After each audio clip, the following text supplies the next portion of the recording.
as Stephen mentioned, I started off really being interested in data and what oscillations were and what their relationship to ERPs. But then at some point, I started to drift away from that, and I started to get into psychiatric and cognitive disorders. The reason I got into this was that here you have something that's obviously going wrong in the brain. These individuals, whether they be psychotic, whether they have schizophrenia, whether general anxiety, depressed, have attention deficit disorder, there's something that's awfully going wrong in their brain, yet as it is now, there is no sort of brain measure that can help them or can even diagnose them or offer anything. Essentially, you make me paranoid as well. It's understandable. No problem. Thank you. So essentially, if you have a cognitive disorder, you're diagnosed based on a questionnaire. And your treatment and everything else is based on this questionnaire. The problem with questionnaires is that they're unreliable.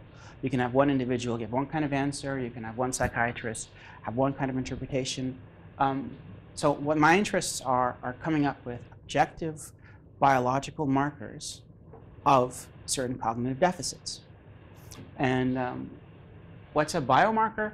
So this is the NIH definition of a biomarker. It's basically some sort of biological thing that is that can actually tell you the state of the system. So the state of what's going wrong. In my case, what I'm interested in is the brain. So what's going wrong in the brain that gives you a particular psychiatric symptom. Now, my tool is actually EEG and MEG. Why? Because they're very, very cool. You just put a bunch of electrodes on someone's head, or you put someone's head in a door, and you have like a window right into their brain. And you have a real-time window. And you have this really, really rich real-time window.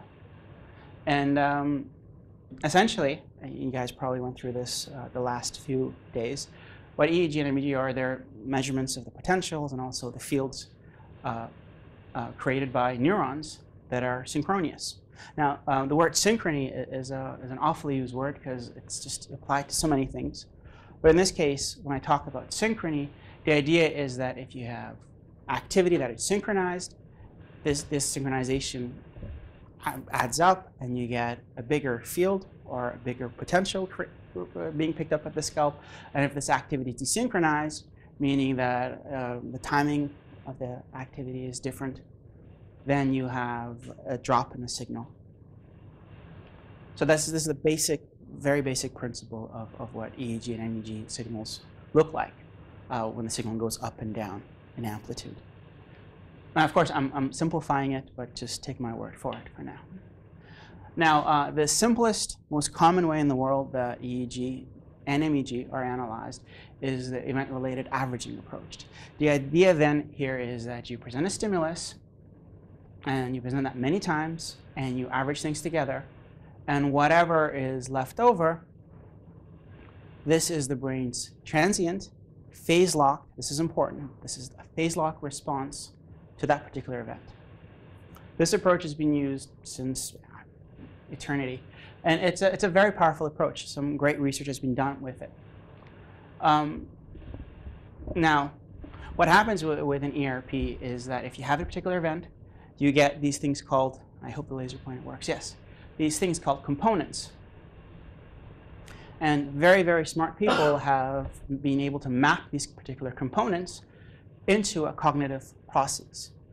So you have a cognitive process, and then you have a cognitive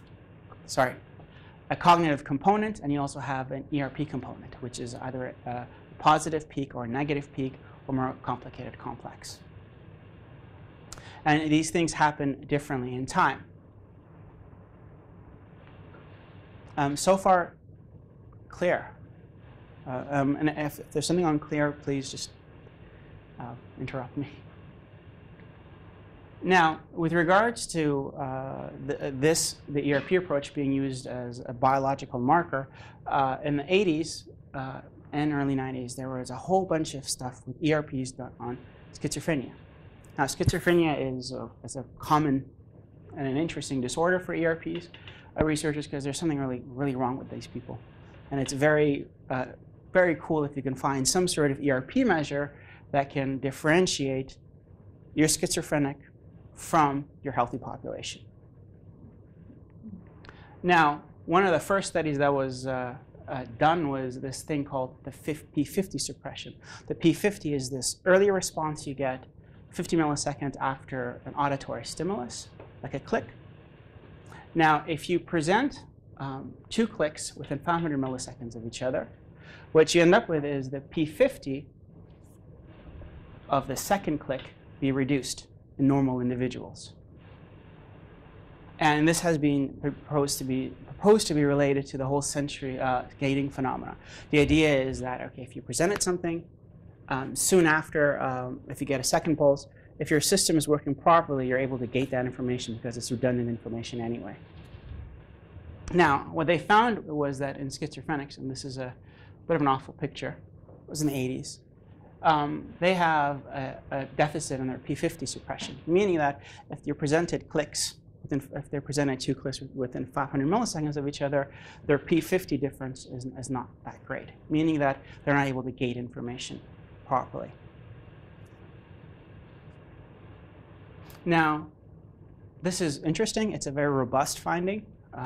However, there is a problem in that with schizophrenia, you have different kinds of symptoms. You have positive symptoms and negative symptoms. Some people exhibit positive symptoms more than negative symptoms. You have medication that also can work with the symptoms. The P50 doesn't seem to be affected at all or offer anything with regards to the actual symptoms of the patients. It's just there at the group level of schizophrenics. The second ERP that's been used quite a bit is this mismatch negativity, which you guys studied today. The idea here is that you have a series of often sounds repeating, and then you have a deviation in the sound. Now, if you compare the ERP of the standard from the deviant sound, the more different the deviant is from the standard sound, the more of this difference wave you get. Now, in terms of philosophically, the mismatch negativity is quite important because it's supposed to be related to pre-attention. This is usually done when subjects aren't paying attention. You can actually get these in coma patients. You can get this in fetuses that haven't been born yet. It's this change detecting mechanism that is just part of the central nervous system. And there's no task required. You're just presented these tones passively. And one of the robust findings is that the MMN is actually reduced in schizophrenics.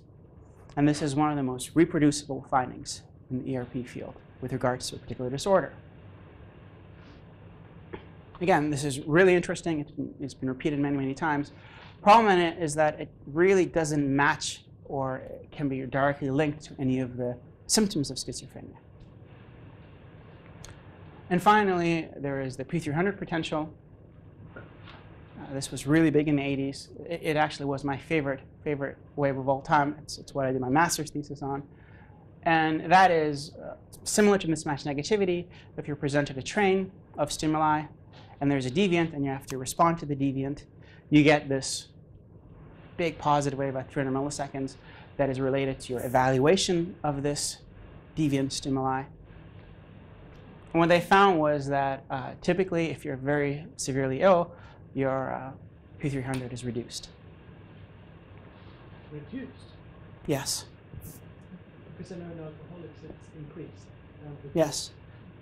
But in schizophrenics and in those that are basically ultra high risk for psychosis, so not schizophrenics yet, but they're on their way, it's also diminished. Okay, because sometimes there's a comorbidity,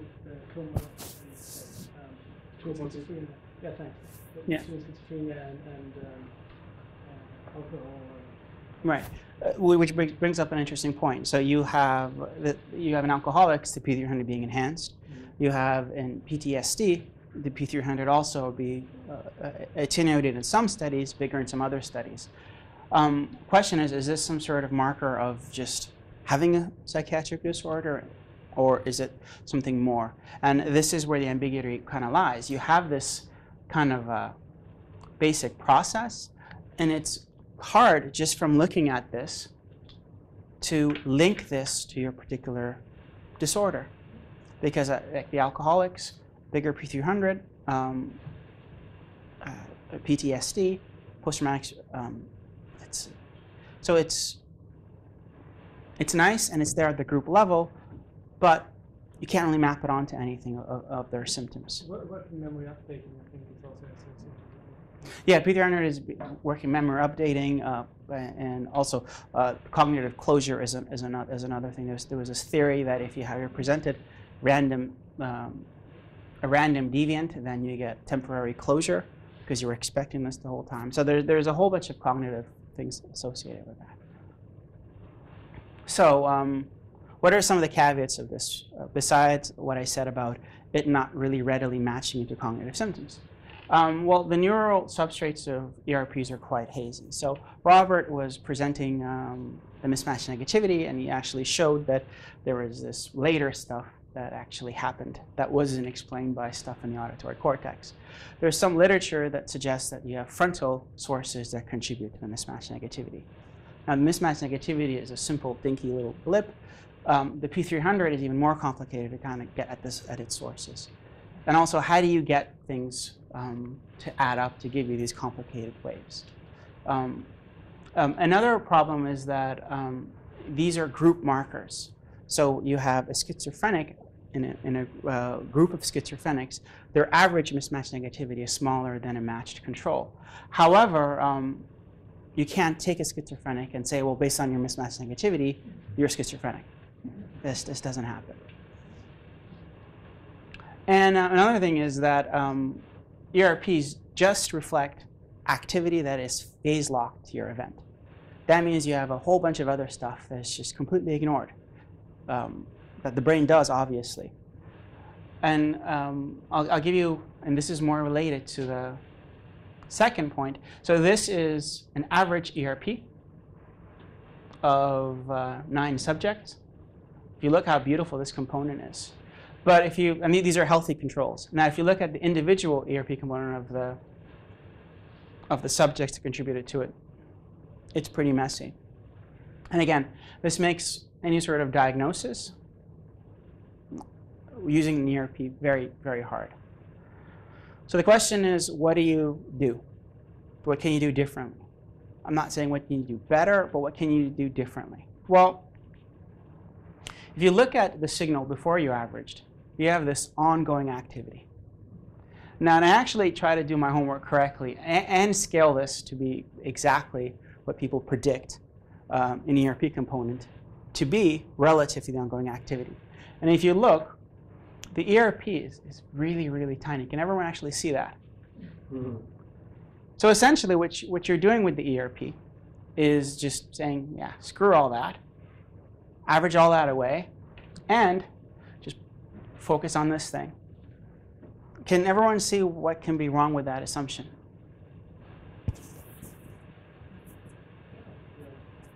You're throwing the larger part of the information away. Exactly.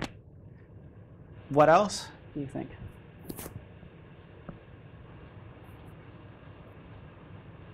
Also, you are not recognizing the difference between the trial and between the two. Sort of, yes.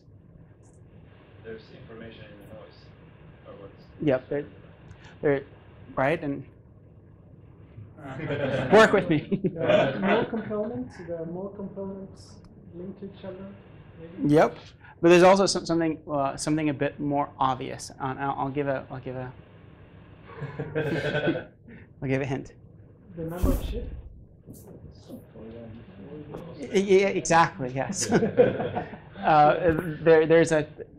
There's a ton of stuff going on before your event, and you're just saying, screw that, it doesn't exist. I'm just interested in the brain's response. But this activity here could actually play a fundamental role in this response and a bunch of other things. So the question is, how do you quantify this? And I hope that you spend the last few days learning that. well, I'll just briefly review it. You can represent a signal in terms of amplitude across time. You can also quantify it in terms of its frequency content across time. Now, when you have a particular event that happens and you're recording EEG and MEG, you can have two things that happen. You can have a phase-locked event, and this is the phase-locked event you get with a time domain averaging. But you can also have activity that's non-phase locked, it's oscillatory, and then that's what you get by averaging the frequency content of the signal and throwing away the phase information. And this is, again, probably a review for all of you, but this is just a simulated data set where you have activity that's phase locked and activity that isn't phase locked, but also pretty big. Through the event-related approach, this activity just completely disappears. You only get the phase-locked stuff. But if you actually break the signal down into its frequency content, you're able to capture both phenomena. Clear so far?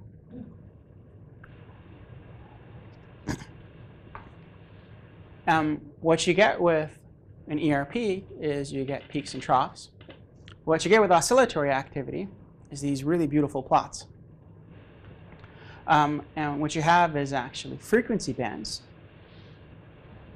that change within the experimental condition. So in this particular case, this was a simple task where x's were presented. Just an x. When you had an x presented, you got this n1, p2. But then if you looked at it in terms of the oscillatory domain, you got changes in lower frequencies. You got changes in my favorite frequency band, in the alpha band. You also have higher frequency stuff. Now, these changes, and this is a bit of a misnomer, are called event-related synchronization or event-related desynchronization. When you have a drop in amplitude of the signal, it's called event-related desynchronization. It goes back to historically the idea that the neurons, their activity is not synchronized, so you get a drop in the amplitude of the signal, which is represented here in blue. And if the activity is synchronized, you get this increase in the signal. But other than that, the analysis is very similar. Just like ERP components map onto cognitive constructs, you also have oscillations that map onto cognitive constructs. My favorite two, which I'll focus this talk on, is the theta rhythm, which is the slow rhythm that occurs mostly in the frontal regions, which is related to working memory, related to top-down control, and the alpha rhythm, which I would call a sensory rhythm, which is related to basically inhibiting a particular sensory region. So why just do oscillations instead of ERPs? This is a review. You have more information. You can have activation and deactivation, so you can have an increase in the signal, you can have a decrease in a signal. You can't really have that with an ERP. You have a positive peak and a negative peak. You don't really know if the positive or negative peak is inhibition or excitation. Another reason why oscillations are good to study when it comes to psychiatric disorders is that a lot of people haven't done it yet. So if you're a young faculty like me, there's positions available. And the most important thing is that it gives you really colorful pictures. So, I mean, ERPs are nice, but I mean, spectrograms are cute, right? All right, so so having said that, I'm going to outline a series of studies that I've done and also some others have done, which uses a very simple approach. The first step in this approach is to come up with a particular hypothesis about the cognitive deficit in an individual disorder. Then you come up with a paradigm that actually tests that cognitive deficit. Then you find neural signatures that actually are differentiating this cognitive disorder from the control. And then finally, and I think this is very important, see how intervention changes these signatures. And there's a step that I actually left out here, which actually should be 3B, is that not only how do these signatures differentiate the two groups, how do they map onto the behavior in your particular task. Now, in terms of tasks, my favorite tasks in the world, and actually my favorite disorders in the world, are attention tasks. Now, attention does everyone know what attention is? Well, attention is this ability that allows us to focus in one aspect of the environment and ignore the other aspect. So you have, in case of Obama here, engagement, and then you also have these people not being able to engage their attention. It's actually worth noting that of all these people, the only one who's still in power is the one who's able to engage his attention. You have a host of disorders that have this failure to engage attention as part of their symptoms. My favorite disorder is attention deficit disorder. It's got attention in the title.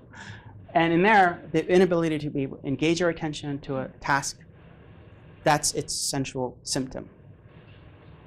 On the other hand, it's also possible to disengage. It's also possible not to be able to disengage your attention. In these particular case, these world leaders aren't able to take this bottom-up stimuli and ignore it.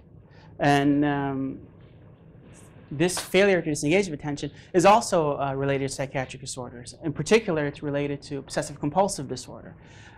This is a disorder where the patients are fixated on a particular stimuli, a particular thing in their environment, and they're unable to just look away and get disengaged from that. So what I've tried to do, and on others as well, is come up with simple paradigms that test the engagement of attention, disengagement of attention, see how patients perform on this, and see the oscillations induced by these tasks, and see if they can differentiate the healthy controls from those suffering from cognitive disorder. So far, so good before I start presenting data.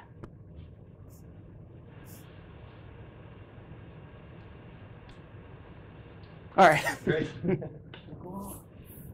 So how is attention implemented? The most basic model of attention that's been around is that you have this top-down source, which is in the front, and it exerts influence over the sensory region to either let information in or keep information out. This is, of course, a very simple model, because if there was an attention researcher in the audience, they would probably try to pick my eyeballs out, because you also have interactions between the sensory and the control, but you also have hierarchies within the sensory system. But for this talk, think of a control system and a sensory system. And this interaction itself is related to the engagement of attention and also disengagement of attention. Now, the reason the alpha is my favorite rhythm is that if it's present in a sensory system, it means that that particular region is now inhibited or disengaged. I proposed that idea in a 2010 paper, but this idea has been around since 1944. The idea being that if a particular brain region is no longer active, you just fill it with alpha. And there's a lot of studies supporting that. They've been mostly in the spatial domain in terms of visual attention. So if you had to focus on one aspect of the environment spatially and ignore the other, in the contralateral side, you get a decrease in alpha activity. In the ipsilateral side, you get an increase in alpha activity. This has been shown in the visual domain. It's been shown in the somatosensory domain. And this is a figure from Stephen, which actually is it's my favorite study, which I will get into later. But yeah. So the idea being that you want to disengage a particular region, just put a lot of alpha in that region. And if you want it to come online, take away the alpha. Now, this was done in the spatial domain.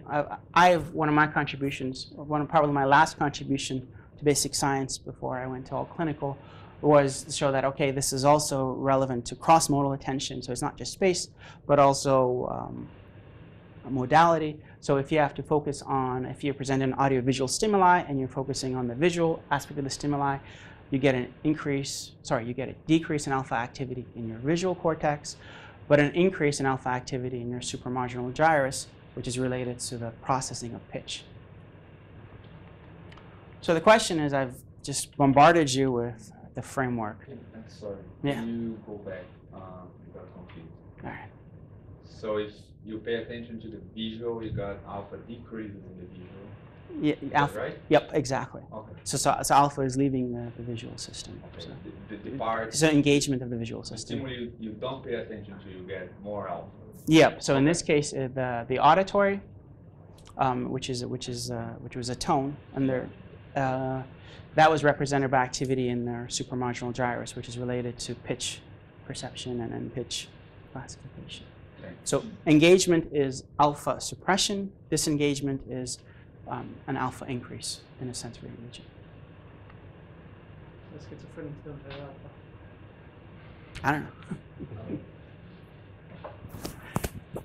And so now I'm going to, presenting all this, I'm going to do the, sorry? Even without any task, there will be even occipital alpha spreading to temporal. So how do you differentiate between the engagement of attention and sort of something without any giving a task? Without giving a task, I don't know, but this is actually giving a task. So everything I present is task driven, so it's not resting state. Everything I present is related to some sort of instructional, attentional cue that tells you to focus on something and ignore something else. And it's this task that elicits these oscillatory changes. So it's fundamentally different than resting state activity that is just always in the system. But there is a well-known phenomenon of alpha blocking in routine clinical EEG. Yep. That whenever someone opens his or her eyes, alpha will get blocked. Yes. But So yeah. Sorry. at that point of time, there is no task. It's just opening the eyes. There is a task. You're closing your eyes and opening your eyes. So what you have with the eyes closed is that you're blocking off visual information. So your neurons here, they have nothing to do. Information is gated. So what they do, they produce alpha. The visual system is disengaged. As soon as they open their eyes, you have visual information coming in. You have the engagement of the visual system, which leads to the alpha suppression. So eyes open, eyes closed is a really simple task, which will probably give you the biggest alpha effect.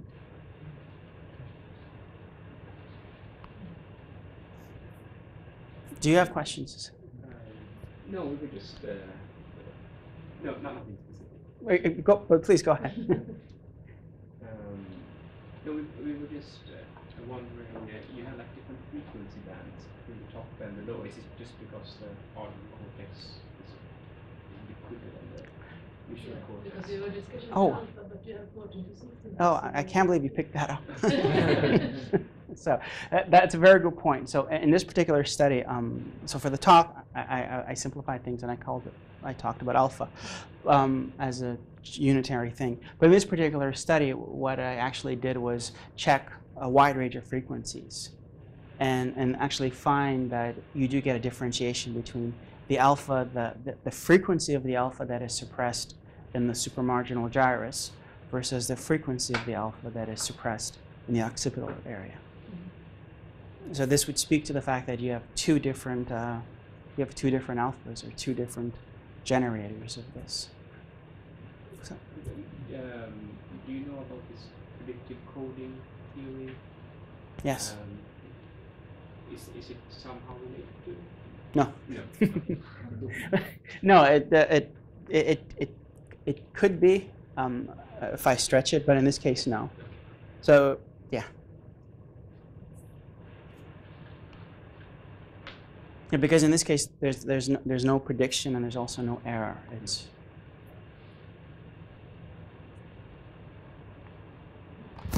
so ADHD.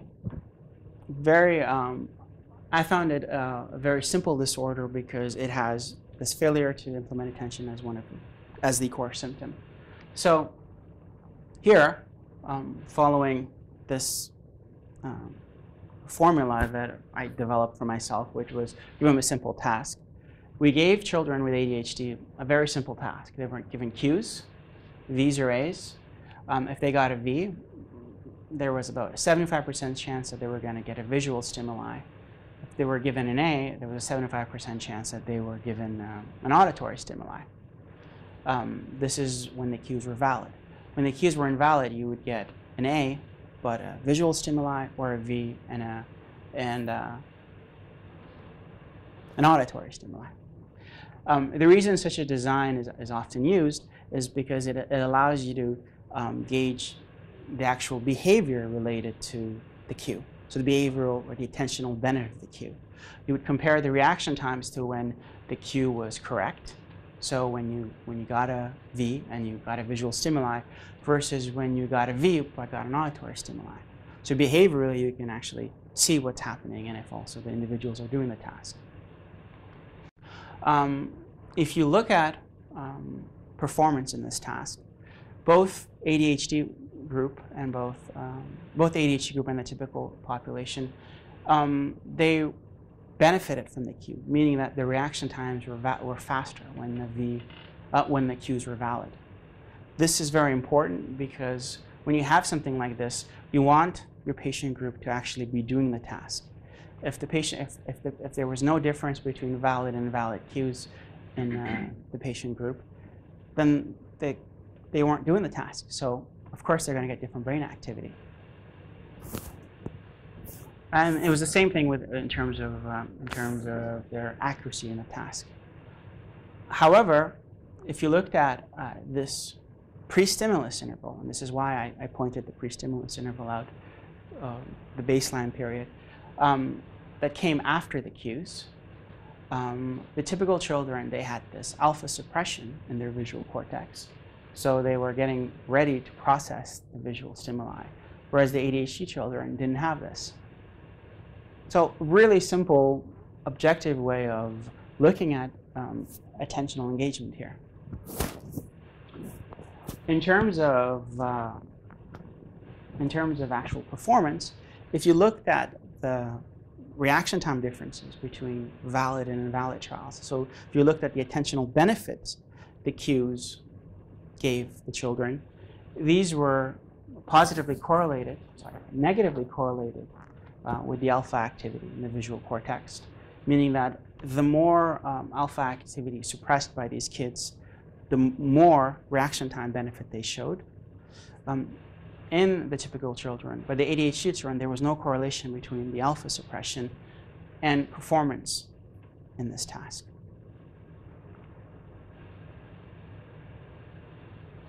So again, something very simple. You have a baseline, you have a phenomena where you have a cue-related change, you get change in oscillatory activity. These have behavioral consequences, or I should say behavioral correlates. And can anyone tell me why it's important to have behavioral correlates of your measures? Something you can interpret and know really well. Right. And what happens if there was no correlation between your brain measure and behavior? It would be more indirect to interpret the brain data. Could be unrelated to the symptoms. Sorry? It could be unrelated to the symptoms. Exactly. So it could be the dreaded word. It could be an epiphenomena, which is a really bad word for some reason for neuroimagers.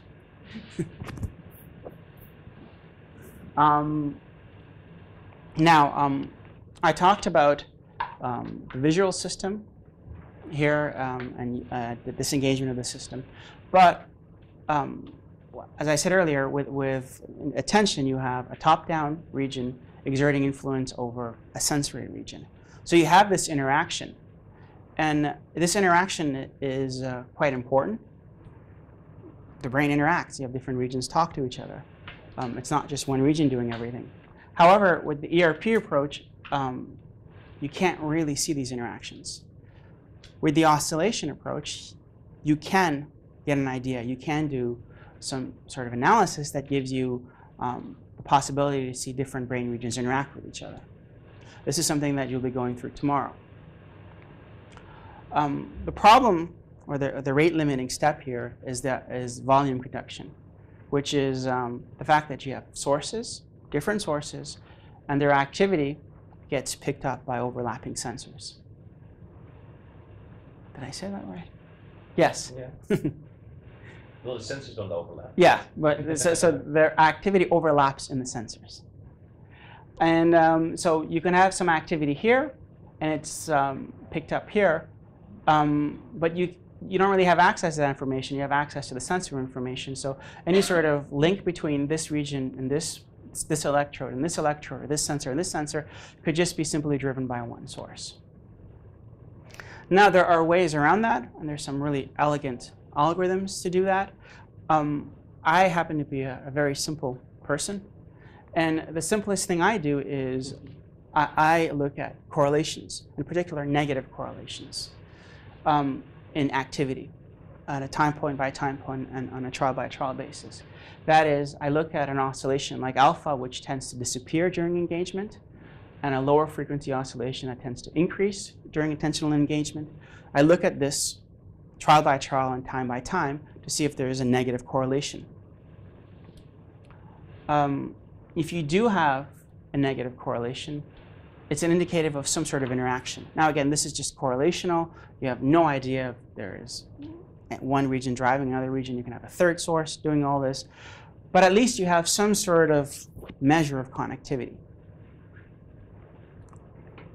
And what I found was if you looked at this time period before the stimuli arrived, but after the cue, the typical children, the alpha suppression was correlated on a trial-by-trial basis with the amount of low-frequency oscillations in the front.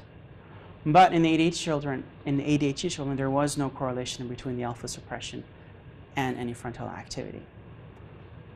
And then the interpretation here was that there is this failure of this top-down control region exerting an influence on the occipital alpha. Now, of course, this is overstating the case because there's no causal structure here and I don't know, direction, but it's just a hypothesis that I went with. Now, you guys are going to discuss far more elegant, complicated methods that can potentially give you directions tomorrow. Is it tomorrow? But there's also studies that show that this frontal effect appears after an error, right? And that Yes. influences the alpha on the next trial. Yes. So that would be one way of, without fancy analysis techniques, show a causal relationship between the two, I guess, in some way. Yeah. Still, again, you can't rule out that there was a third region, No. and also one is driving the other. Right. So TMS or something? To infer causality. Yeah. TMS is another way, but then there you have an intervention. But in terms of just looking at the signal and seeing that one drives the other, with this simple approach, despite the fact that it's very simple, you cannot ever know what is which is pushing the other. How am I doing on time? Good, go on. Give me a time. You have half an hour? Half an hour. No, 15. Is that okay? I'm just kind of lost on the. Now it's 40. Yeah, 15, but I don't. But we started late, so please don't stress. Yeah, no. I have other studies. I just wanted to know Yeah. what to present and what not. So should take 20. Yeah.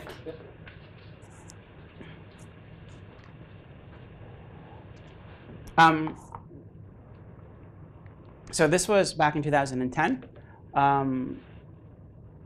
and this was on children with ADHD. However, ADHD is not a unitary phenomena. You have two subtypes of ADHD. You have a subtype of ADHD which is called predominantly inattentive. These children, they don't have any hyperactive symptoms. They're just inattentive. They're unable to focus their attention. You also have a combined subtype of ADHD, which is children that both have the inattentive symptoms and the hyperactive symptoms. With the DSM-4, there was a classification of these two. With the DSM-5, there was a huge amount of controversy because there is no evidence that these subtypes exist, other than the fact that you have a psychiatrist trying to ascertain these symptoms. And the main issue was that the inattentive subtype didn't exist because these children always were hyperactive, but the psychiatrist at that time wasn't able to detect the hyperactive symptoms.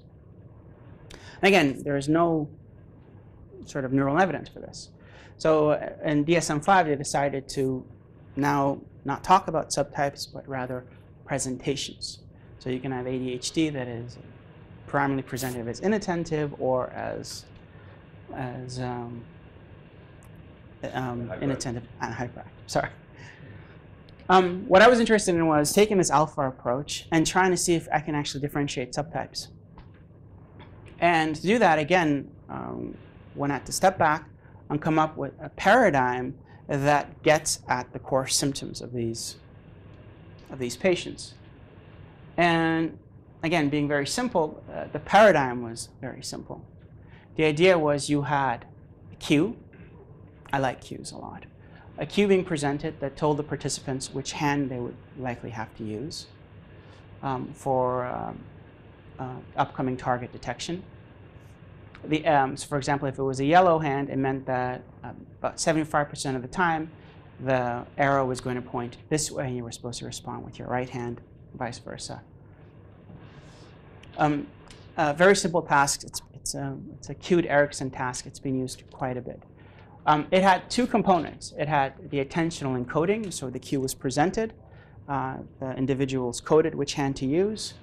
And it had a planning of action points, so meaning that after the cue left, the individuals had to carry out the instructions told, or actually hold on to the instructional set. So I thought this would be very interesting to do with these ADHD subtypes, because I would expect the inattentive subtypes to really suck at this, because they have a hard time encoding information, and also with the combined subtype, I would say that this would suck, because one of the hallmarks of hyperactive symptoms is that they're unable to plan their activity. They're also unable to plan a set of instructions. So I thought, okay, this task will allow me to at least differentiate this. And basically what I found was during the encoding phase, the amount of alpha suppression in time was different between the typical children and the ADHD population, but the inattentive subtypes had the least amount of alpha suppression. So on the surface, it appeared that the amount of alpha suppression differentiated the combined subtype from the inattentive subtype during the encoding phase. And kind of repeating the theme I said earlier about looking at brain measures and behavior, if you looked at the behavioral benefit, so the reaction time decrease these individuals exhibited because of the cue. To typical children, there was this negative correlation between reaction times and alpha activity in their occipital cortex. In the combined subtype and the inattentive subtype, this correlation was absent. So the alpha in the visual cortex wasn't really related to their behavior. Can I just ask a question? Yep. The reaction times themselves, were they overall faster? I mean, these are the changes, right, in the different groups? Yeah, these are the differences between valid and invalid cues. Right. But their average. They're slower in general? Yeah, so the combined subtype,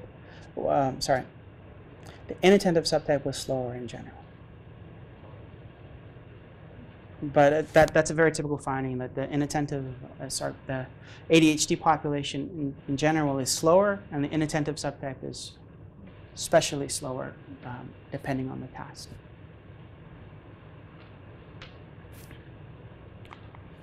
Now, when you look at this maintenance period where they actually had to have the motor plan in mind, here you had once again a difference between the typical children and the ADHD children, but here you had the combined subtype showing the least amount of alpha beta suppression.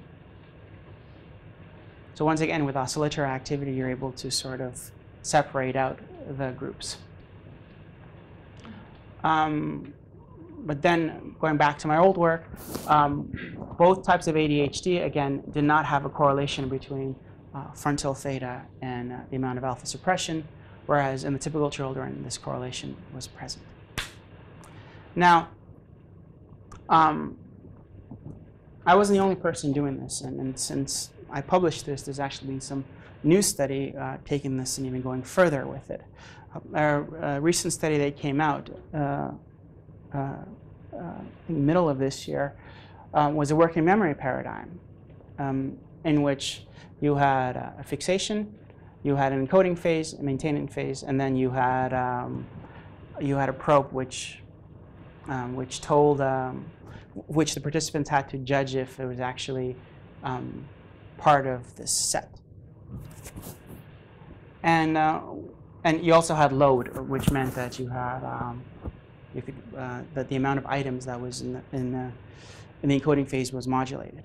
And what the authors found was the same thing that I reported, which was the ADHD children had a deficit in suppressing alpha activity during the encoding phase compared to the ADHD children, sorry, the typical children. Now, what they did, which I thought was just brilliant, was take this a step further and look at each individual's activity and predict, using a complicated algorithm, if it would fit within the typical group or the ADHD group. And what they found was that they were able to actually classify with 75% accuracy the participants' classification into ADHD or the typical population. I thought this was just brilliant. Not between subtypes. No, just. Then I would be crying. Like. Yeah, on an individual basis. In that. Don't grab your mind. I'm sorry. So yeah, so it was that they took that individual in that study and just blindly said, okay, if I take this individual blindly, I don't know where it is, where he fits. Based on the brain data, where would he or she fit? And with 75% accuracy, they were able to fit them. Could you repeat again what they looked at? What they did to classify the patients? What they did was that. What result on the brain data? What they used? What they used was the alpha suppression, as well as, I went over this very quickly on purpose, was the ERP that was related to the fixation cross, which is related to alerting attention. So they put that information together, and with that they were able to.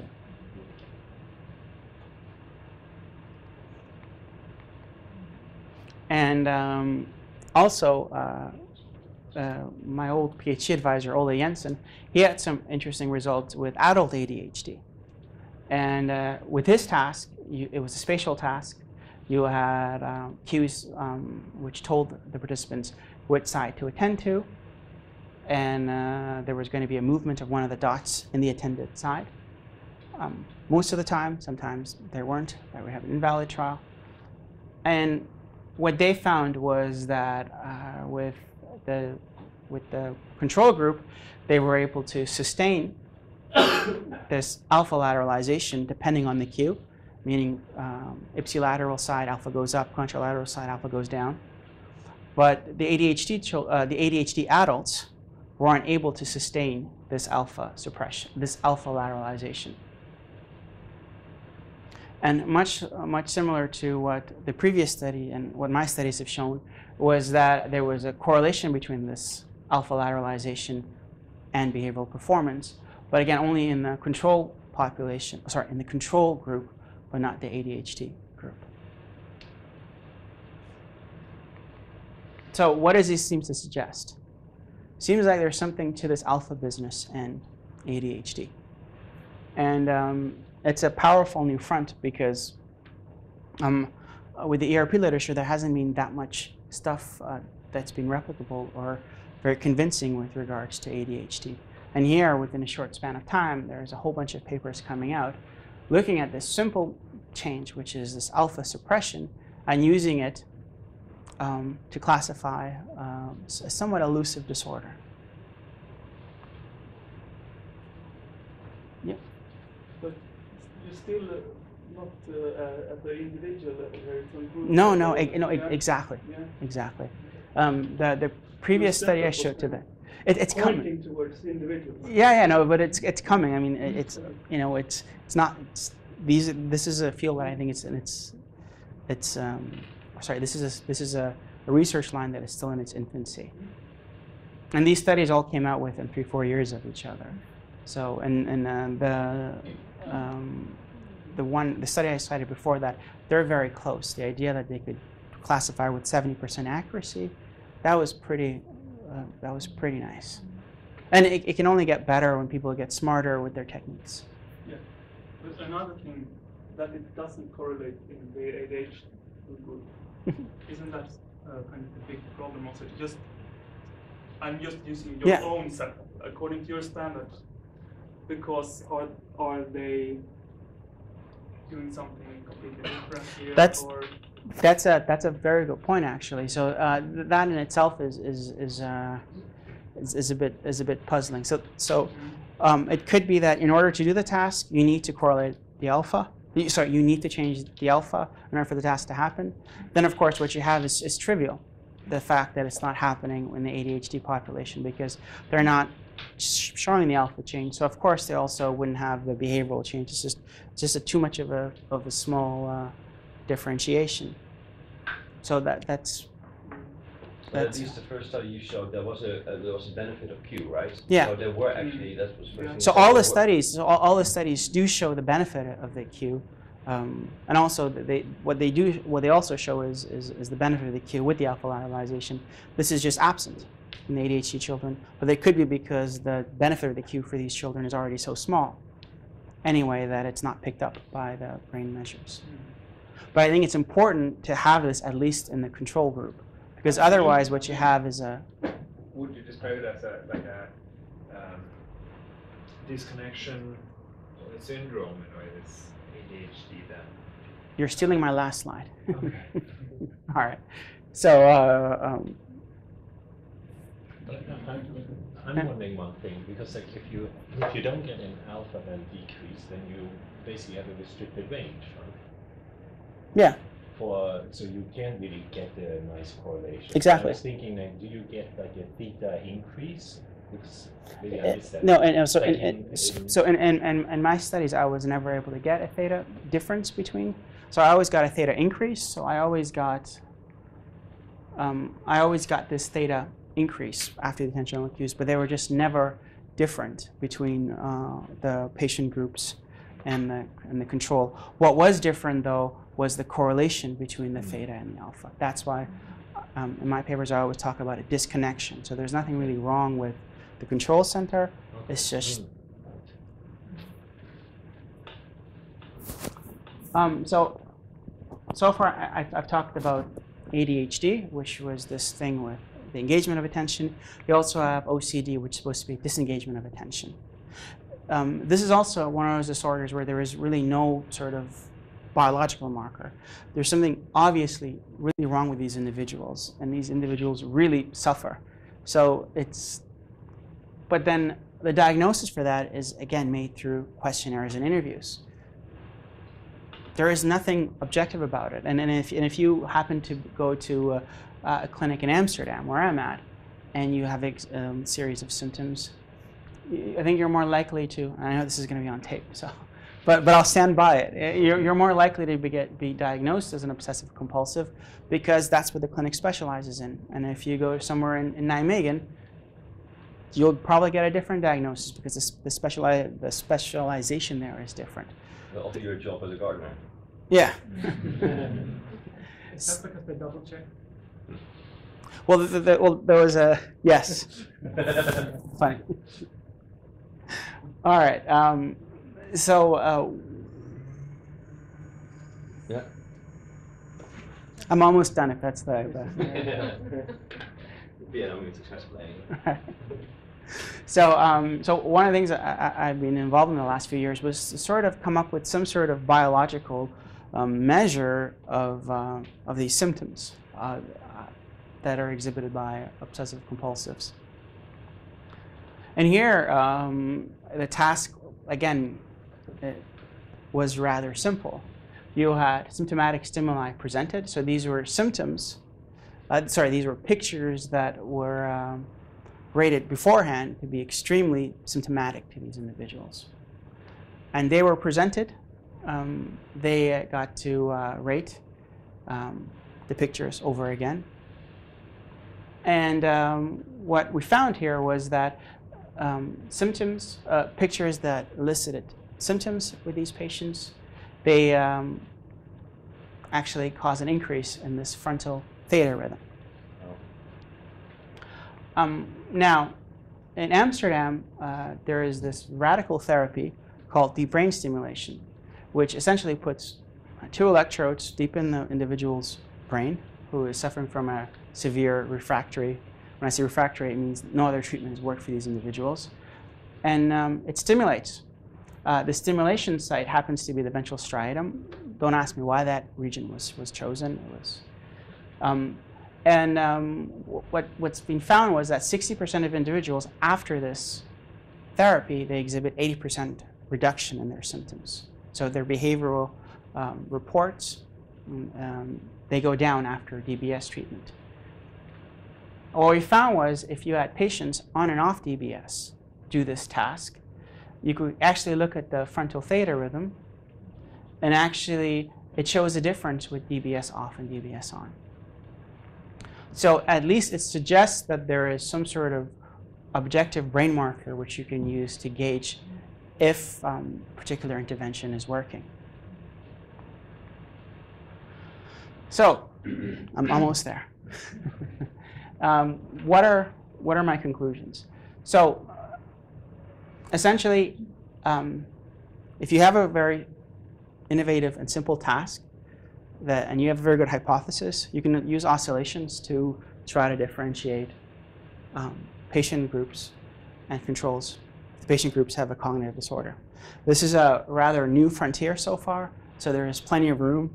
And if you're a young researcher, this is the field you want to go into before it gets saturated. However, I have some advice and some opinions on this. My advice for this is that design a simple task that gauges one aspect of a cognitive disorder. Don't be tempted to come up with these multiple tasks with multiple conditions. Make sure that individuals can actually do the task. One of my biggest failures when I started my position in Amsterdam was I had this working memory paradigm, which was brilliant. And I wanted to test 100 ADHD kids and 100 school children, and I wanted to just use this thing and look at if I could differentiate them on an individual basis. Problem was that none of the kids could do the task.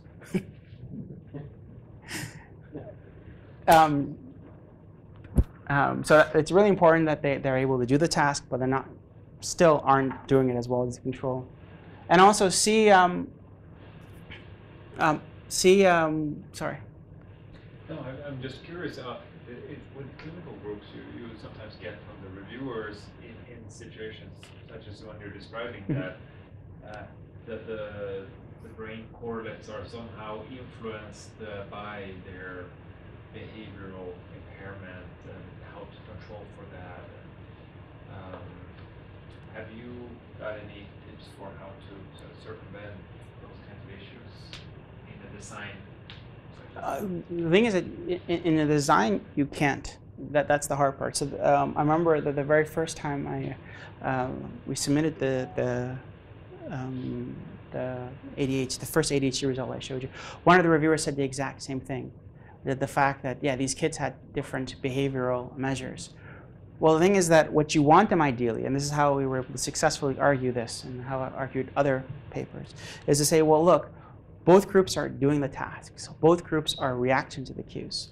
However, these individuals, they happen to be worse at it. So it's not like they're not doing the task, they're just not as good. What we're trying to show is that this brain activity somehow is indicative of why they're not just as good as and that's been my approach. But in terms of the design, I think it'll be very difficult to. I actually know people who prefer to not have an active task just to not get that critique. But that seems totally backwards to me. So you wanna test them on something which is behaviorally relevant with their symptoms. So that's what you're doing. Yeah, so that's been my approach. We could also have you could have the same criticism, and you could also have the alternative approach. You say, well, you know what? I'm not going to bother with tasks. I'm going to use pure machine learning techniques. Just look at the resting state and then classify. And it does. And I think recently I came across a paper that with depression that predicted, based on their resting state from MRI, their treatment responsiveness with a really high amount of accuracy. Again, nothing to do with a task, nothing to do with their symptoms. It works. And so, very opposite to yesterday with Caroline, right? Who wanted to get rid of task effects, as you were saying, and did present something, stimuli, but no task. But that was with kids that she was afraid couldn't do the task or interpret the instructions. So. Yeah. No, it's always a balance. This working memory failure that I experienced, it was for me really shocking, because I'm used to experiments working, and then this thing was just was not there. And the obvious thing was that there was no the kids simply weren't doing the task. And then anyway, finally, it would be great if you can show what intervention does to your findings. And then finally, going back to the big elephant in the room, this inter-individual variability. So everything I've shown is on the group level.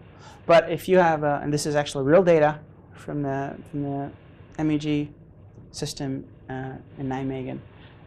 These are 3 different subjects that were presented the same queue. And if you look at the amount of alpha suppression, and then this is normalized,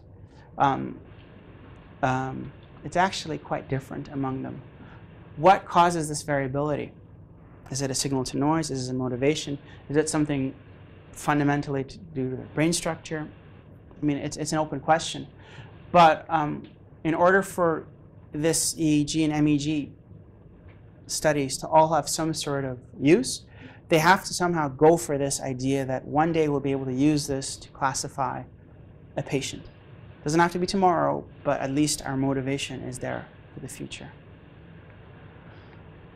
All right, and what's the future outlook? I predict that in about 10 years, disorders are going to be primarily no longer looked at in terms of a particular brain region, but rather overconnectivity and underconnectivity. So something like ADHD will be classified as the brain is underconnected, and something such as obsessive-compulsive disorder will be something as the brain is overconnected. In 10 years, I'll know if I'm right or not. So. And you will know too. So. All right, thank you. Thank you.